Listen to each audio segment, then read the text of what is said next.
Эрика Норогийнхоо дугаартай тавтай морил ээлжилд блог маань эхэлж байна. За, Нора нь ер нь ойрд маш завгүй байгаа. Хичээл ихтэй, лайсенс авах сургалттай, өөрийгөө хөгжүүлээ завгүй байгаа. За, өнөөдөр би танарт юуны талаар ярих вэ гэхээр залуухан хөөрхөн охтууд сингл байгаа тий, гэр бүл зохиож амжааг байгаа тэр хүмүүстэй зориулж энэ хүү блогийг хийх гэж байна. За, би одоо ч гэсэн залуу байгаа. Тэгээ би гэрлээд 13 жил болж байгаа. 4 хүүхэдтэй. За 13 жилийн жил болоход ингээд энэ өндөрлгөөс Нора ингээд янз бүрийн сэтгэл санааны асуудалтай ингээд тулаад гарахад би нөхрөөгөө харахаар ямар мундаг хүнтэй суудсан гэж боддог аахгүй юу. Яа тэгэхээр ийм сэтгэл зүйн асуудалтай, ийм өөрийгөө олоогүй, ийм олон шарахтай хүнийг өдий олон жил одоо депрешнээс хойш би нийт 4 жил 5 жил болсон байхгүй депрешн туснаас хойш Америкт ирээ депрешн туснаас хойш 5 жилийн хугацаанд намайг ингээд хайж явуулгүйгээр 4 хүүхдээ маань одоо сүүлийн 3 хүүхдээ маань ингээд цэвэр өөрөө ингээд манай нөхөр өсгөж байгаа байхгүй юу. Эхний 2 дахь охин маань төрөөд 4 сар хөхөө идээ тэгээ хөхнөөсөө гарсан. Сүүлийн 2 хүүхэд эхнийх нь 1 сар идээд сүүлийн 4 дахь хүүхэд маань ерөөсөө огт хөхөө идээгүй. Тэгээ манай нөхөр шүн болгон босч формулаг нөгөж одоо өөрийнхөө хүүхчийн гэж хүүхчийн миний хүүхдүүдийг өсгөж өгсөн. Тэгээд бүгд эрүүл сарвал сайхан байгаа. Би хүртэл ингээд өөрийнхөө асуудлаа шийдээд ингээд гарчиж байгаа. За тэгээд дунд нь би зөндөө олон янз бүрийн арсан гаргаж байгаа штэ салаа яв намайг орх над чигийн хүнээр яах гэдэг одоо намайг орхоо яв би 4 хүүхдээ чи 4 хүүхдээ орхиод аваад намайг ингээ орхоо яваа би ингээд гал зүгийнхээ эмнэлэгт ингээд үлдээе ингээд чи Монгол руугаа яв гэж яах намайг ингээ орхихгүй ингээд одоо ингээд намайг ингээ карьерээ маань хөөлгөөд ингээд өглөө болгон эрт босоод шүлий маань хийж өгөөд тэгээ намайг ингээд сургалтанд маань хөргөж өгөөд аваад ингээ явж байгаа байхгүй юу. Ерөн сэтгэл зүйн асуудалтай хүмүүсийн гэр бүлтэй сэтгэл зүйн гэмтэлтэй хүмүүсийн ар гэрийнх нь хэлсэн штэ маш хэцүү байдгаа. Тэгээд энэ болгоныг ингээд надтай хамт даван туулаад гарч аваад би үнэхээр их баярлдаг, үнэхээр их талархаж явдаг энэ хүнд. За нөгөөтэйгүр тэгээ би яг гол шийдвэр нь болохоор та нар хүнээ зөв сонгож суугаарай. Одоо psychopathy гэдэг хэлсэн штэ. Тийм хүмүүс чинь хүнийг энэрх хайрлах өрөвдөх сэтгэл байхгүй, хүний 5 метр хүүн ингээ байхгүй болсон хүмүүс. Тэгээд нарцист хүмүүс өөрөөсөө дээшээ гаргадаггүй дандаа ингээ чамд атаархдаг, чиний сайн талыг чинь хүртэл энэ муу гэж хэлэх тийм хэмжээний хүмүүстэй. Тэнгүүд механизм гэдэг энийг жоохон би буруу хэлж магадгүй заяа. Энэ болохоор нөгөө өөрийгөө гэмтээдэг дандаа өвддөг өөрийгөө өвтгдөг хүмүүс өвчин ярьдаг. Өвдчүүл би хүний анхаарлыг pay attention болно. Би ингээ өвдчүүл ингэчүүлгээд өөрийгөө дандаа тэгж боддог хүмүүс. Энэ хүмүүс болохоор ямар шарахтай гэхээр үл тоогддог, эцэг их нь үл хайхардаг. Эсвэл нийгэмд гараад гадуурхагдсан тийм хүмүүс байдаг байхгүй юу.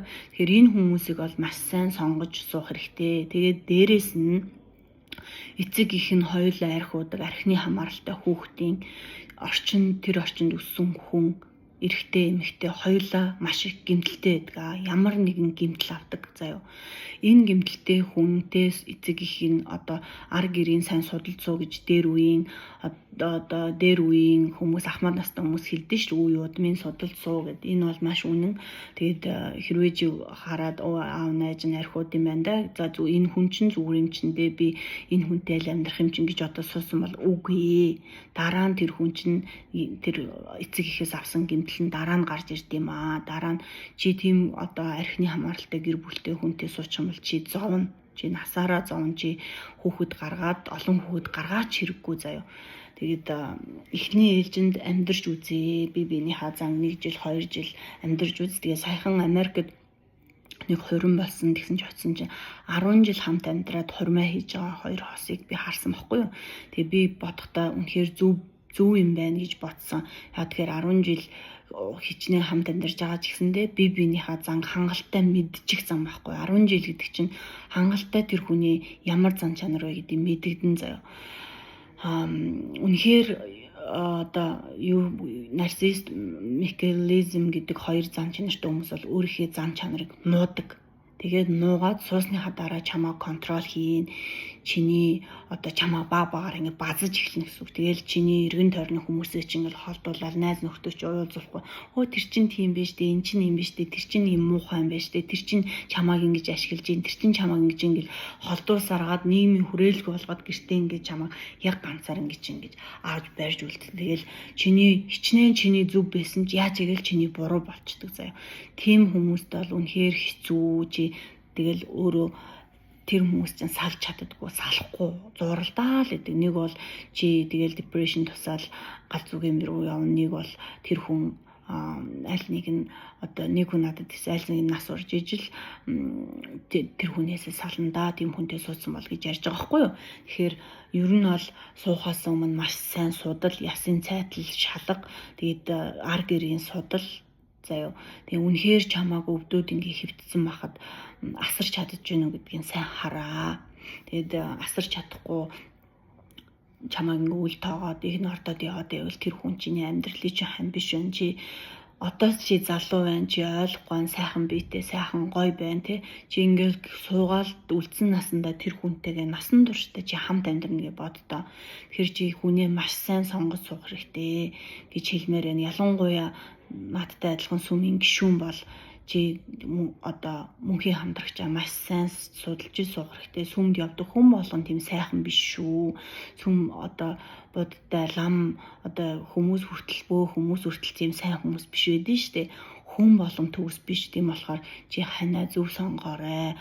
Маш болгоомжтой бүр судалж иж тэгжээж суухаа нэг гэрт орхоо шийдэрэй гэж хэлмээр байна. Тэгэд тэгэхээр сайн хань бол тэгэл гараад ирдэг. Чамааг ямар амжилттай ямар хүнд дээр чинь гараал ирэн заяа. Тэгэхгүй чамааг ингээл доош нь татаал гадуур гарах дурггүй, чамааг авч гарах дурггүй, гэртээ байнга байж хориод идэх хүн бол тэр биш ээ. Чиний амжилтыг чинь баярлаж хүлээж авахгүй уурлаад байвал тэр биш ээ. Тэгээ чамд ингээд аваа суудсан их нэртэй атаархаад чамааг ингээд гадуур гарахгүй хүн амьдаа хардаад ажил хийхгүй бол тэр эрүүл хүн биш ээ гэж хэлмээр байна. Тэгээд амжилт хүсье, аз жаргал хамгийн сайсныхын хүсье. Өнөөдрийн блог ингээд дуслаа, баяртай.